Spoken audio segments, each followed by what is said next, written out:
Hello everyone, welcome to EduMask. I hope you all will be doing great. So today we are continuing with our next lecture of NABARD Grade A exam. In this lecture we will discuss about inflation. We will also provide you the PDF of this lecture. Just to access the PDF, you can join our Telegram channel, that is EduMask1008. For any query, you can mail us to our mail ID, that is EduMask1008. Without wasting our time, let's move to the topic. तो inflation क्या है हमारा? Inflation को अगर हिंदी में बोलें तो महंगाई है ना।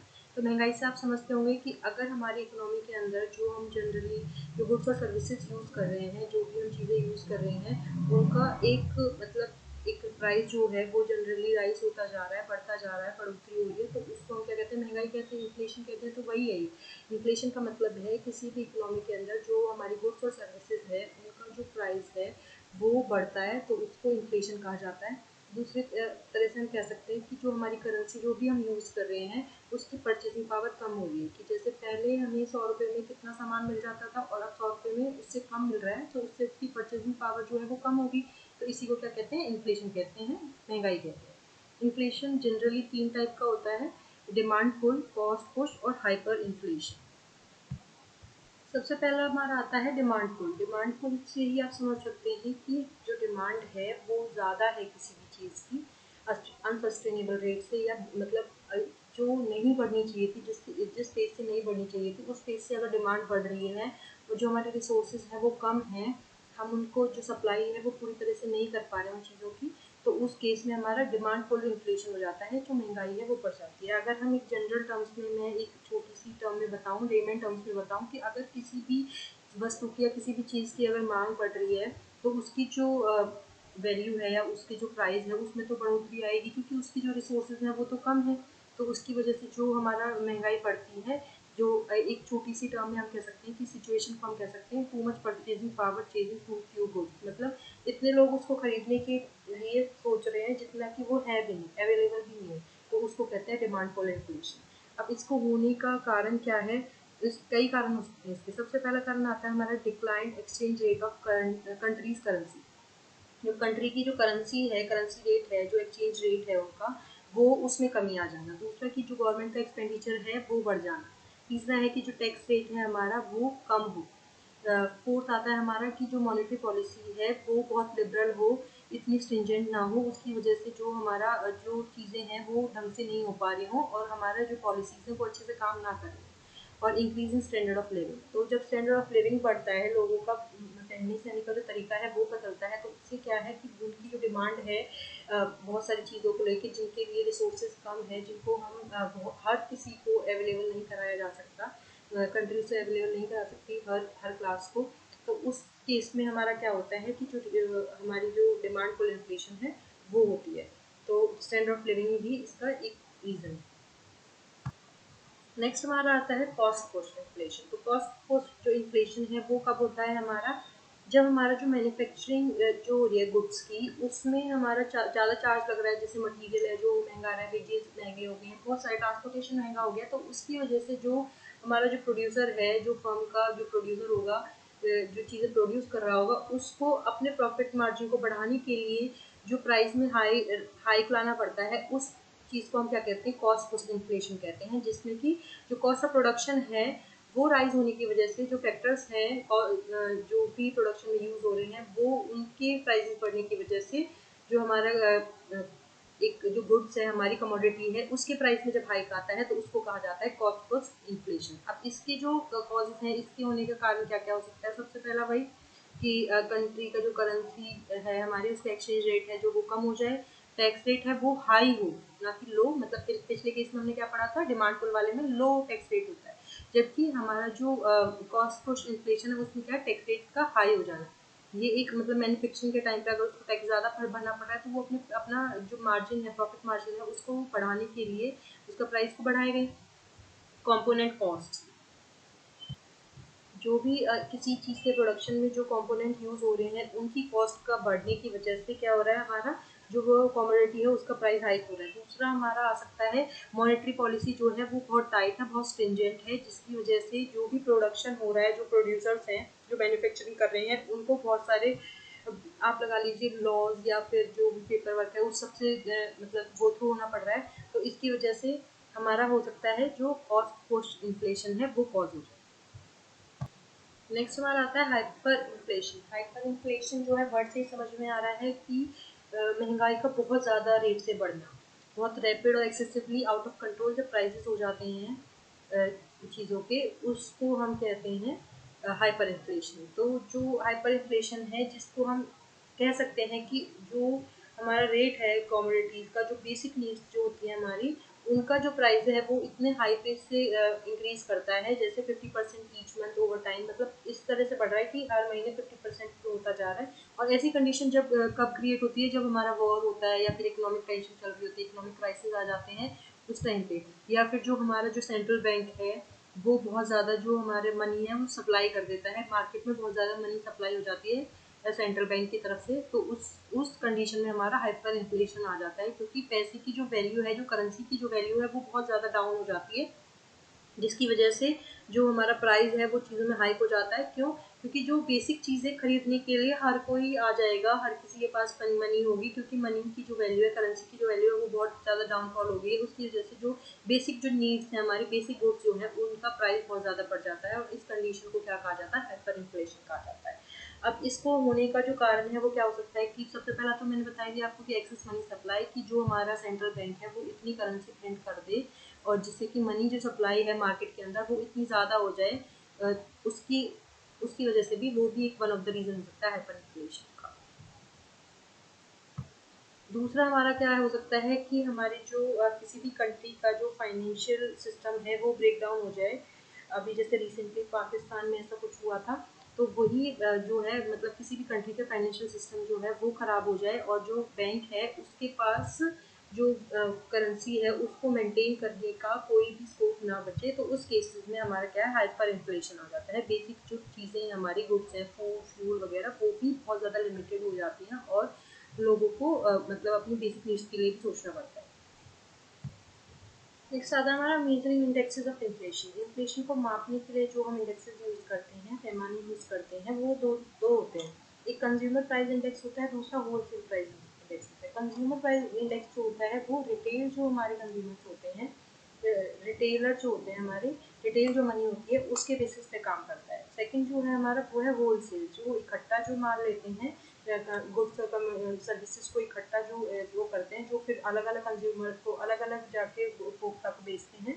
ठीक है, पहले वो वहाँ से होलसेल से रिटेलर के पास जाएगा, रिटेलर से फिर कंज्यूमर के पास पहुँचता है, वहाँ से उस चीज़ के लिए हम क्या है? होलसेल प्राइस इंडेक्स को स्टडी करते हैं या इन्फ्लेशन के लिए उस इंडेक्स को यूज़ करते हैं।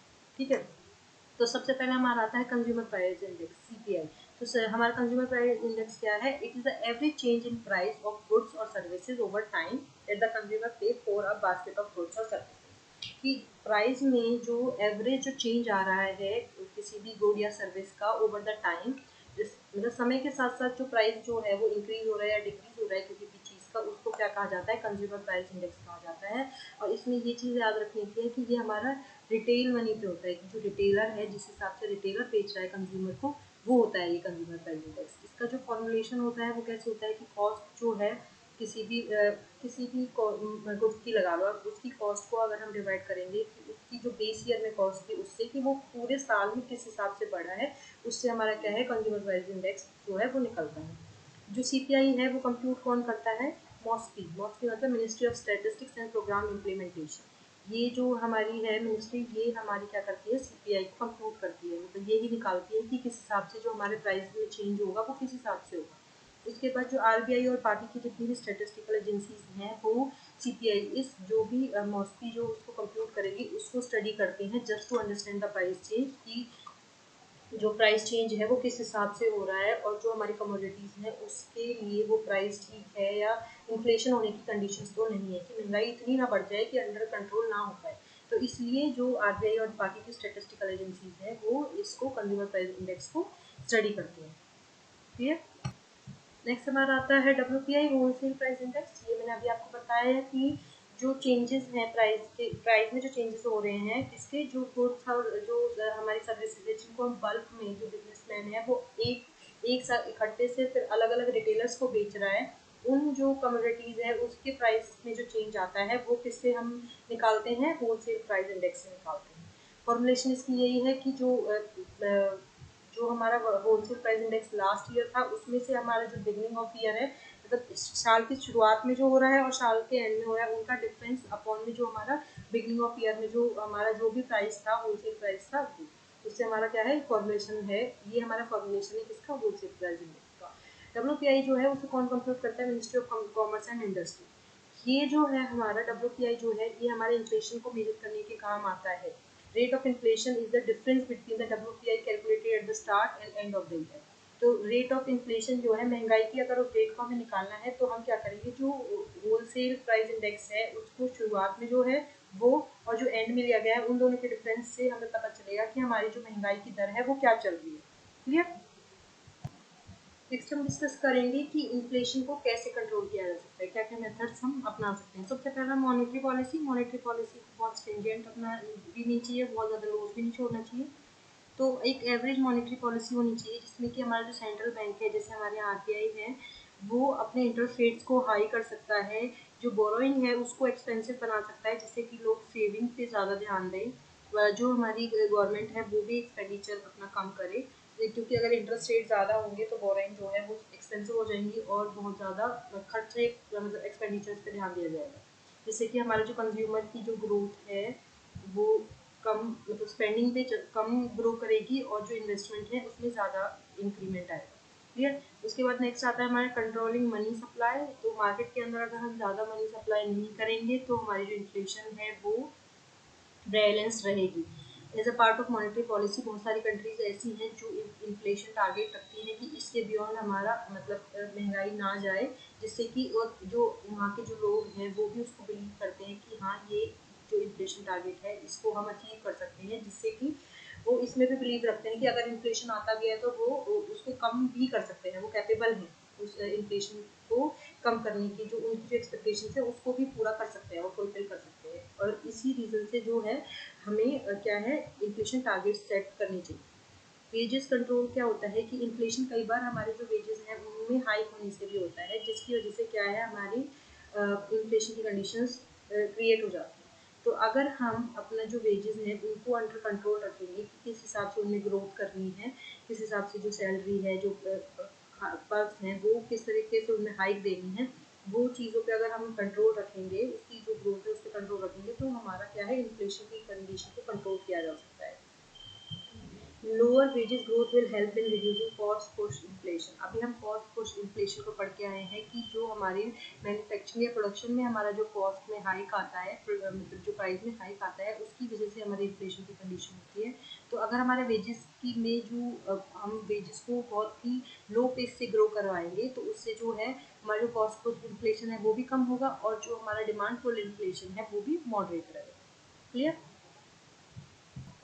नेक्स्ट है हमारा फिस्कल पॉलिसी। तो फिस्कल पॉलिसी का मतलब होता है कि जो गवर्नमेंट है वो हमारी एक्सपेंडिचर जो है उसे कम करे और जो टैक्स रेट है उसको थोड़ा हाई कर दे, उसे बढ़ा दे, तो उससे क्या है जो गवर्नमेंट है उसके पास पैसा रहेगा और जो मार्केट है उसमें पैसे की जो है वो कमी आएगी। तो जब मार्केट में पैसा कम होगा, कम रिवॉल्व होगा, तो उससे क्या है हमारे जो इन्फ्लेशन है वो उस पे मतलब जो महंगाई है हमारी उस पर बहुत फर्क पड़ेगा, वो इतनी मतलब हाई पेस से बढ़ेगी नहीं, है ना। मनी सप्लाई अगर हम मार्केट में ज़्यादा मनी उतार देंगे तो उसकी वजह से हमारा क्या होता है, हमारे इन्फ्लेशन के होने के चांसेस होते हैं। तो गवर्नमेंट अगर अपना जो बजट है या अपनी जो एक्सपेंडिचर्स हैं उसको बहुत ही लिमिट में करे और जो टैक्सेस हैं जो उनके रेट में थोड़ा हाइक करे, तो उससे क्या होगा हमारा इन्फ्लेशन के चांसेस कम हो जाएंगे।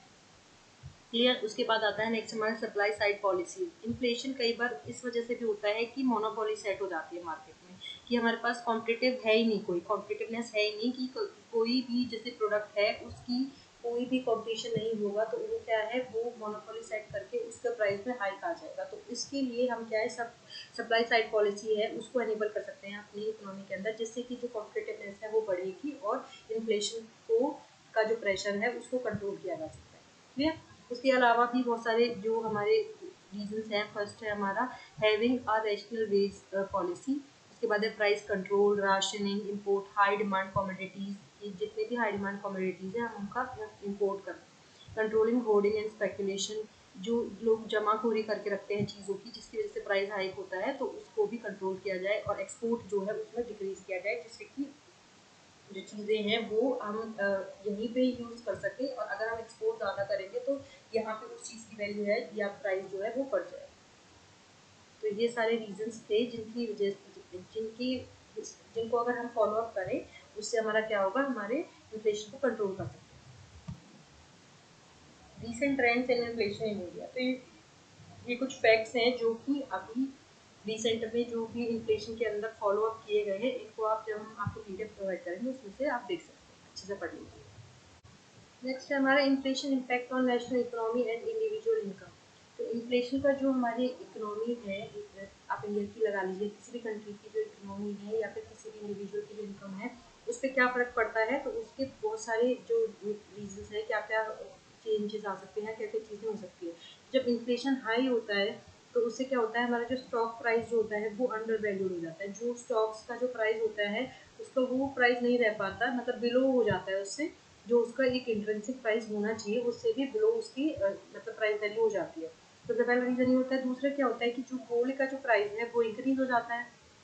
तीसरा आता है हमारा कि इंटरेस्ट रेट जो है वो हाई हो जाते हैं, जिससे कि जो कॉस्ट ऑफ इक्विटी है उसको पे अफेक्ट पड़ता है, उस पर फर्क पड़ता है। कॉस्ट ऑफ इक्विटी हमारी क्या होती है कि जो हम इन्वेस्टमेंट करते हैं उससे जो हमें रिटर्न मिलना होता है उसको, उस रेट ऑफ रिटर्न को जो कि हमें इन्वेस्टमेंट के बाद मिलेगा उससे हम क्या कहते हैं, कॉस्ट ऑफ इक्विटी कहते हैं। जो बिजनेसमैन जो होते हैं हमारे, वो अपना इन्वेस्टमेंट करते हैं और उससे उससे कितना रिटर्न मिलेगा वो जो चेक देखते हैं उसको हम कहते हैं कॉस्ट ऑफ इक्विटी। तो रेट, अगर इंटरेस्ट रेट बहुत हाई हो जाएगा तो कॉस्ट ऑफ इक्विटी पे फर्क पड़ेगा। तो इस वजह से क्या होता है, जो हमारी जो मॉनेटरी पॉलिसी कमेटी है उसने जो रेपो रेट था, रेपो रेट क्या होता है हमारा, कि जो हमारा सेंट्रल बैंक है जो बाकी के कमर्शियल बैंक होते हैं उनको जो लोन देता है उसको जिस रेट पे लोन दिया जाता है उसको हम रेपो रेट कहते हैं, उस इंटरेस्ट रेट को। तो जो रेपो रेट था उसको कितना बढ़ा दिया गया था, 0.25 से लेकर 6.50 ऑन February 8, 2023, जो कि बहुत ज़्यादा हाइक है। ठीक है, तो इंटरेस्ट रेट जो है वो काफ़ी हाई कर दिया जाता है, जिससे कि कॉस्ट ऑफ इक्विटी पे फर्क पड़ता है। उसके बाद हमारा जो नेक्स्ट पॉइंट आता है वो कि अगर इन्फ्लेशन ज़्यादा हो जाएगा किसी कंट्री में तो उसके ऊपर जो इंटरनेशनल कॉम्पिटिटिवनेस है उसका बहुत फ़र्क पड़ेगा, क्योंकि अगर किसी कंट्री के अंदर इन्फ्लेशन आता है तो उसके यहाँ पे प्राइस हाइक हो जाएगा उस कमोडिटी का, जबकि जो बाहर उसके ट्रेडिंग पार्टनर्स हैं जहाँ जो वो कमोडिटी को सेल कर रहे होंगे उसका प्राइस लो रहेगा कंपैरेटिवली। तो इसकी वजह से भी क्या है, ग्लोबल मार्केट से वो कंट्री का जो एक्सपोर्ट है वो बहुत ज़्यादा अफेक्ट होगा। क्लियर। उसके बाद जो नेक्स्ट आता है हमारा real income of individual decrease. अगर इन्फ्लेशन बढ़ता है तो जो इनकम है, रियल इनकम है किसी भी इंडिविजुअल की, वो डिक्रीज हो जाती है। नेक्स्ट है हमारा इन्फ्लेशन के टाइम पे जिन लोगों की फिक्स इनकम होती है उनको बहुत ज़्यादा डैमेज होता है, क्योंकि जो हमने हमेशा देखा है जिस हिसाब से वेजेस नहीं बढ़ते, वेजेस की ग्रोथ नहीं होती, देन दैट की प्राइस की जो ग्रोथ है, जो प्राइस है हमारा चीज़ों का वो ज़्यादा पेज से बढ़ता है। तो इसकी वजह से जो परचेजिंग पावर है एक जो फिक्स इनकम वाला पर्सन है उसको क्या है, इन्फ्लेशन का उसको एक ड्रॉबैक होता है, वो उन चीज़ों को अच्छे से परचेज नहीं कर सकता या नहीं खरीद सकता, उसकी परचेजिंग पावर कम हो जाती है अगर इन्फ्लेशन आता है। ठीक है, तो आज के लिए इतना ही। I hope you like the video. अगर आपको वीडियो अच्छा लगा हो तो do subscribe our channel and like the video. Thank you so much.